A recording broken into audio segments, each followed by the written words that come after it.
चंद्रयान-3 के चांद पर पैर रखते ही भारत ने इतिहास तो रच दिया, लेकिन अब यह जानना बहुत जरूरी है कि अगले 14 दिन लैंडर और रोवर क्या उखाड़ने वाले हैं, जिस पे भारत ही नहीं बल्कि पूरी दुनिया नजरें गड़ाए बैठी हैं। तो चलिए चंद्रयान-3 के इस स्पेशल एपिसोड में हम जानते हैं कि लैंडर और रोवर आखिर चांद पे क्या कर रहे हैं। विक्रम लैंडर और रोवर के अंदर 7 पेलोड हैं। पेलोड उन चीजों को बोला जाता है जो कहीं जाकर स्टडी करते हैं। तो 7 पेलोड मतलब 7 टास्क जिसे लैंडर और रोवर को पूरा करना है। ये लैंडर और रोवर सोलर पावर्ड हैं, इसलिए ये केवल सूरज की रोशनी में ही काम कर सकते हैं। चूंकि चांद अर्थ से टाइडली लॉक्ड है, इसलिए इसका एक हिस्सा हमेशा अर्थ को फेस करता है और चांद अर्थ का एक चक्कर 28 दिन में लगाता है। इसी वजह से चांद पे 14 दिन सन रहता है और 14 दिन अंधेरा। इसलिए टाइम के इस रेस में इसरो के साइंटिस्ट के पास चंद्रयान-3 के सक्सेस को एंजॉय करने के लिए बिल्कुल भी टाइम नहीं है और इनको अपने सारे एक्सपेरिमेंट्स 6 सितंबर से पहले पूरे करने हैं। तो चलिए जानते हैं विक्रम और प्रज्ञान 6 सितंबर तक क्या करने वाले हैं अपने चांद पर। पहला पेलोड रंभा, जिसका काम है कि चांद के सरफेस पे प्लाज्मा का वेरिएशन जानना। चांद पे एटमॉस्फेयर ना होने की वजह से सन की लाइट सीधे चांद के सरफेस पे पड़ती है और चार्ज पार्टिकल्स को जनरेट करती हैं। इसी चार्ज पार्टिकल की कंपोजिशन को जानना बहुत ज़रूरी है, क्योंकि इससे फ्यूचर में चांद पे सेटलमेंट्स में बहुत हेल्प होने वाली है। दूसरा पेलोड चेस्ट है। इसका काम ये जानना है कि चांद की मिट्टी कितना हीट एब्जॉर्ब करके गर्म हो जाती है।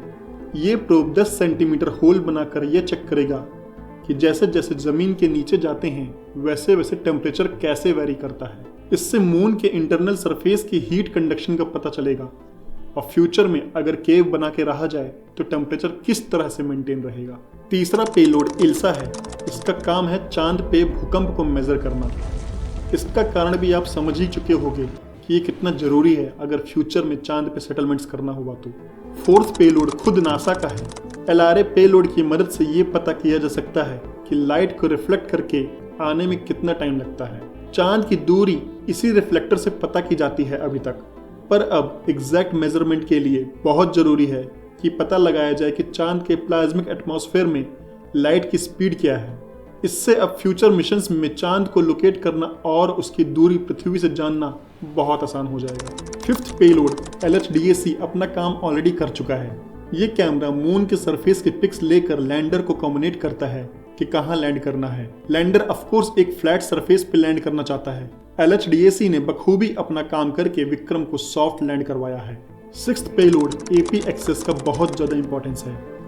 आपने सुना होगा चंद्रयान-3 पानी ढूंढ रहा है, तो इसी की हेल्प से रोवर चांद के सरफेस पे मिट्टी की सैंपलिंग करके पता लगाएगा कि वहाँ कौन कौन से मिनरल्स जैसे एल्युमिनियम, आयरन, जिंक और वाटर प्रेजेंट है। वाटर चांद के सरफेस पे अर्थ की तरह समुद्र में नहीं मिलेगा। ये मिट्टी की नमी से पता लगाया जाएगा कि साउथ पोल पे आइस पार्टिकल्स हैं या नहीं।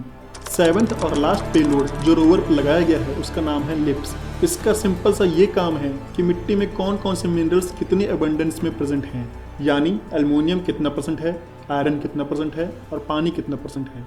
ये जानना भी बहुत ज़रूरी है, क्योंकि फ्यूचर में ह्यूमंस को पता होना चाहिए कि अगर चांद पे कुछ बिल्डिंग से सेटलमेंट्स करना है तो क्या क्या अर्थ से ले जाना है और क्या क्या चांद पे ऑलरेडी मिलेगा। तो इन पेलोड से इसरो भारत का ही नहीं बल्कि पूरी दुनिया का उद्धार कर रहा है और भारत को साइंस एंड टेक्नोलॉजी में नंबर 1 बनाने में सपोर्ट कर रहा है। अगर आपको मेरे इस कंटेंट से नॉलेज और भारत को समझने में मदद मिली है तो चैनल को लाइक और सब्सक्राइब करना ना भूलें।